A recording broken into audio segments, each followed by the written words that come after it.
नंदगोपगृहजाता यशोदा गर्भसंभवा ततस्तो नाथ है स्वामी विंध्याचल निवासिनी। माँ विंध्यवासिनी की कृपा से आप सभी स्वस्थ और मस्त होंगे, इसी उम्मीद के साथ मैं अपनी बात रख रही हूँ। आज़ादी के 75 वर्ष 2022 में पूरे हो जाएंगे।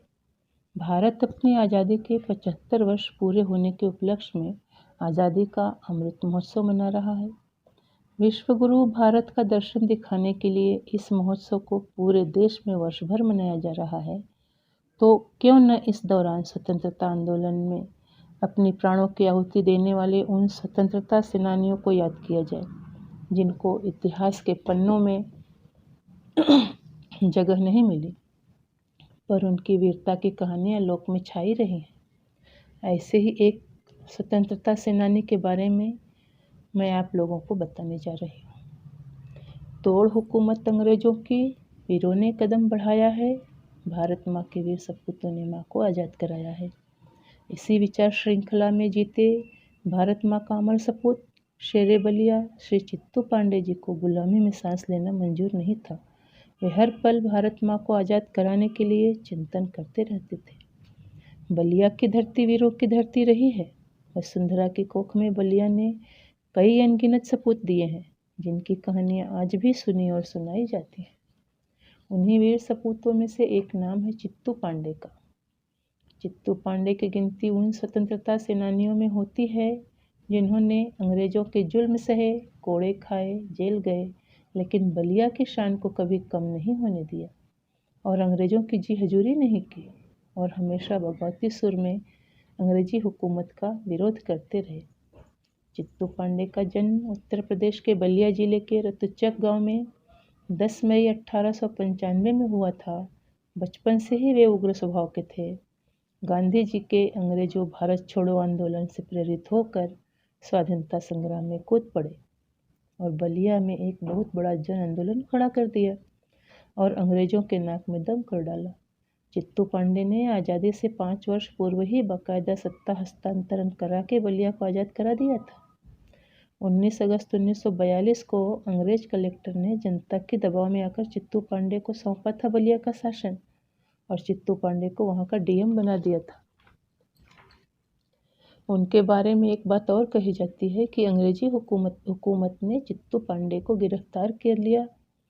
उसके बाद आंदोलनकारियों ने उग्र होकर बलिया के 7 जिले और थानों पर कब्जा कर लिया।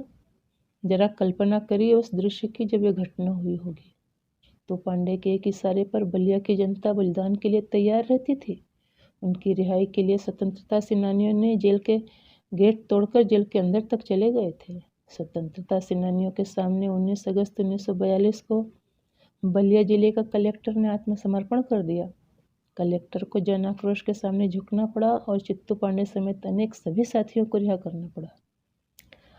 चित्तू पांडे को जेल से निकलने में थोड़ी देर क्या हो गई, उनके साथियों में सब्र नहीं हुआ। उन्होंने जेल का फाटक ही तोड़ दिया, जिसके बाद आंदोलनकारियों ने कलेक्ट्री पर कब्जा कर लिया और चित्तू पांडे को बलिया का जिलाधिकारी घोषित कर दिया।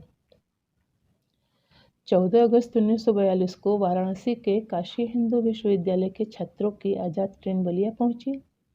इस घटना से जनता में जोश की लहर दौड़ गई, किंतु चित्तू पांडे ने इस रेल का स्वागत किया और उन्होंने स्वयं गांधी टोपी पहन ली, झंडा फहराया और थानेदार से हथियार मांगे। थानेदार ने इस बात को टाल दिया और अगले दिन करीब 19 स्वतंत्रता सेनानियों को धोखे से मौत के घाट उतार दिया। उसके अगली सुबह 40 से 50 हजार लोगों की भीड़ थाने पहुंची और थाने को चारों ओर से घेर लिया। बलिया का हर व्यक्ति सेनानी बलिदानी था, ऐसा कहें तो अतिशयोक्ति नहीं होगी। थानेदार ने भीड़ पर गोली चलाने का हुक्म दे दिया। इसमें सैकड़ों जानें गई, फिर भी सब डटे रहे। गोली बारूद खत्म होने के बाद थानेदार ने अपने सिपाहियों के साथ थानेदार ने आत्मसमर्पण कर दिया, परंतु जनता ने किसी भी पुलिसकर्मी पर हमला नहीं किया। क्यों? क्योंकि वो सब गांधी जी की अहिंसा के मार्ग पर चल रहे थे। लड़ाई के दौरान चित्तू पांडे के साथी जगन्नाथ सिंह और परमानंद सिंह को गिरफ्तार कर लिया गया। इससे बलिया की जनता क्षुब्ध थी। बलिया के हर जगहों पर प्रदर्शन हड़तालें शुरू हो गई। कुछ लोग तार काटना, रेल लाइन उखड़ना, कुछ लोग पुल तोड़ना, तो कुछ लोग सड़क तोड़ना, तो कुछ लोग थाने, दफ्तर, सरकारी दफ्तरों पर हमला करके उन पर राष्ट्रीय झंडा फहराने के काम में जनता को जुटा दिया। आंदोलनकारियों ने 15 थानों पर हमला करके 8 थानों को पूरी तरह से जला दिया। 16 रेलवे स्टेशन फूंक दिए, सैकड़ों जगह रेल की पटरियां उखाड़ दी। इस तरह से बलिया को रेल सेवा से पूरी तरह से काट कर अलग कर दिया। और 19 अगस्त 1942 को जिले में राष्ट्रीय सरकार का विधिवत गठन किया गया। अंग्रेज कलेक्टर जेसी निगम ने पावर ट्रांसफर एग्रीमेंट साइन किया, जिसके प्रधान चित्तू पांडे बनाए गए और महानंद मिश्र को एसपी नियुक्त किया गया और वहां से कलेक्टर भाग खड़ा हुआ।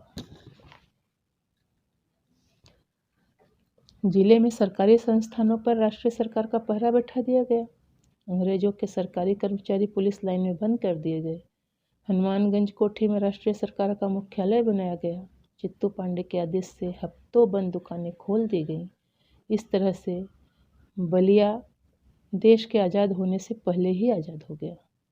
5 दिनों तक आज़ाद रहा बलिया, लेकिन यह आज़ादी ज़्यादा दिनों तक टिक नहीं पाई। अंग्रेजों की रातों की नींद उड़ी थी कि चित्तू पांडे को कैसे पकड़ा जाए।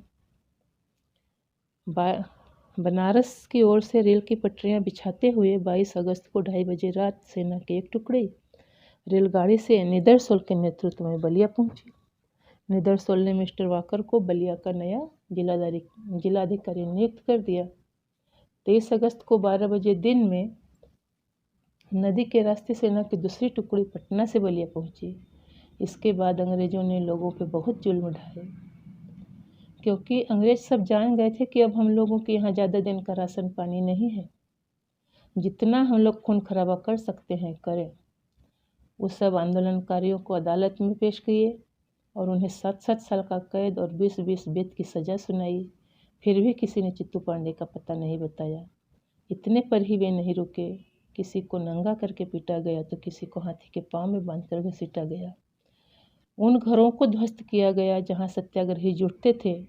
अंग्रेजों ने अनेक गांवों के सैकड़ों घर जला दिए। 116 बार गोलियां चलाईं, जिसमें 140 नागरिकों की जान चली गई। सरकारी कर्मचारी सुबह होते ही केरोसिन लेकर गांव को फूंकने के लिए निकल पड़ते। गांव पर सामूहिक जुर्माना लगाया गया। यह सब कुछ हो रहा था चित्तू पांडे की गिरफ्तारी के लिए। चित्तू पांडे को गिरफ्तार करने के लिए पुलिस गश्त लगा रही थी। वारंट कटा हुआ था। देखते ही गोली मारने का आदेश था। चित्तू पांडे हमेशा अपनी माँ से मिलने के लिए आधी रात में ही अपने घर आते थे और सवेरे तड़के ही चले जाते थे। उनके गुप्तचर हमेशा सतर्क रहते थे, प्रतिदिन की गतिविधि पर ध्यान रखते थे, कहाँ कहाँ जाते हैं और कब किससे मिलते हैं, क्या क्या योजनाएं बना रहे हैं, इन सभी पर वे सब ध्यान रखते थे। एक दिन भयानक वर्षा हो रही थी। चारों ओर से अंधेरा सन्नाटा था। चित्तू पांडे अपने घर लौट रहे थे। उनकी माताजी घर में अकेले रहती थीं। वे अपने बेटे की प्रतीक्षा करती रहती थी। बेटे का आहट मिलते ही माँ ने कहा कि बेटा, तुम्हें पुलिस ढूंढ रही है। चित्तू कहते हैं, माँ पहले खाना तो दो, मैं यहाँ से जाऊँ। हम स्वतंत्रता सेनानी हारने वाले नहीं हैं और हमें आज़ादी भीख में नहीं चाहिए। तब से पुलिस दरवाजे पर दस्तक देती है, क्योंकि पुलिस उन सबों को पता होता है कि चित्तू दिन में एक बार अपनी माँ से मिलने ज़रूर आता है। माँ कहती है कि बेटा तू खाना खा, इनसे तो आज मैं निपटती हूँ, और दरवाज़ा खोल देती है और बड़े ही ऊंचे स्वर में कहती है कि देखने से तो फिरंगी नहीं लगते हो, अपने ही देश के मालूम पड़ते हो, तुम्हारा स्वाभिमान बिका हुआ है। यह बताओ चित्तू का अपराध क्या है? क्या किया है चित्तू ने? मुझे भी तो बताओ। क्या किसी का खेत काटा है, किसी के घर चोरी की है, या किसी सुहागिन का सिंदूर उजाड़ा है, या किसी माँ की कोख उजाड़ी है? क्या अपराध किया है मेरे चित्तू ने? अगर किया है तो मुझे बताओ, मैं खुद उसे तुम लोगों के सामने लाऊंगी। एक वही जीने का सहारा है, फिर भी नहीं रोकूंगी। मेरा चित्तू तो प्राणों की भीख भी नहीं मांगेगा। यह सुनकर एक सिपाही कहता है, माँ तू महान भारत का गौरव हो, जय हो कह करके सबको बहका करके लेके चला जाता है। और चित्तू को गिरफ्तार नहीं करता है। कभी कभी वे अपने घर 3-4 दिन तक नहीं जा पाते थे, तो कभी कभी वे 8-8 दिन तक बिना भोजन के रह जाते थे। ऐसे वीर स्वतंत्रता सेनानी चित्तू पांडे की गिरफ्तारी का सपना अंग्रेजी हुकूमत के लिए महज एक सपना ही रह गया। चित्तू पांडे का 6 दिसंबर 1946 में निधन हो गया। वे ठीक से भोजन न कर पाने के चलते बहुत कमज़ोर हो गए थे। चित्तू पांडे अपनी अंतिम सांस तक अंग्रेजों के आगे नहीं झुके। देश को आज़ादी दिलाने वाले वीर सपूत में शुमार है चित्तू पांडे। वीर चित्तू पांडे की वीर गाथाएं रगों में जोश भर देती हैं। अंग्रेजों को नाको चने चबवाने वाले वीर थे चित्तू पांडे। 23 मई 1984 को चित्तू पांडे की प्रतिमा का अनावरण करते हुए तत्कालीन प्रधानमंत्री इंदिरा गांधी ने कहा था कि सारा देश बलिया को चित्तू पांडे की वजह से जानता है, लेकिन अफसोस तब होता है जब ऐसे वीर योद्धा की कहानी सुनने को नहीं मिलती और ना ही किसी पाठ्यक्रम में उनका नाम तक शुमार है। ऐसे महान स्वतंत्रता सेनानी बलिया का शेर चित्तू पांडे को शत शत नमन है।